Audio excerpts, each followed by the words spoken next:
ये कब कहती हूँ तुम मेरे गले का हार हो जाओ। ये कब कहती हूँ तुम मेरे गले का हार हो जाओ। वहीं से लौट जाना तुम जहाँ बेजार हो जाओ। मुलाकातों में वक्फा इसलिए होना ज़रूरी है। मुलाकातों में वक्फा इसलिए होना ज़रूरी है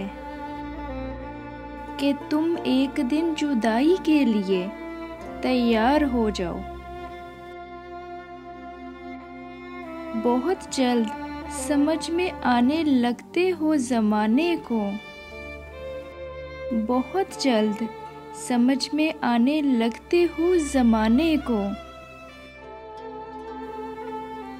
बहुत आसान हो, थोड़े बहुत दुश्वार हो जाओ। बला की धूप से आई हूँ, मेरा हाल तो देखो। बला की धूप से आई हूँ, मेरा हाल तो देखो। बस अब ऐसा करो तुम साया दीवार हो जाओ।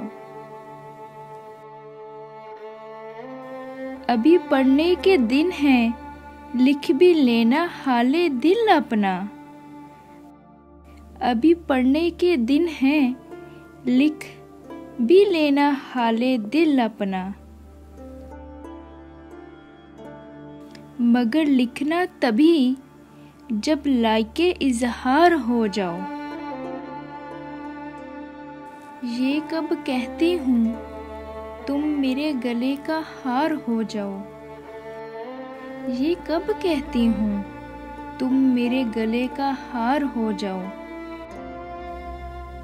वहीं से लौट जाना तुम जहाँ बेजार हो जाओ।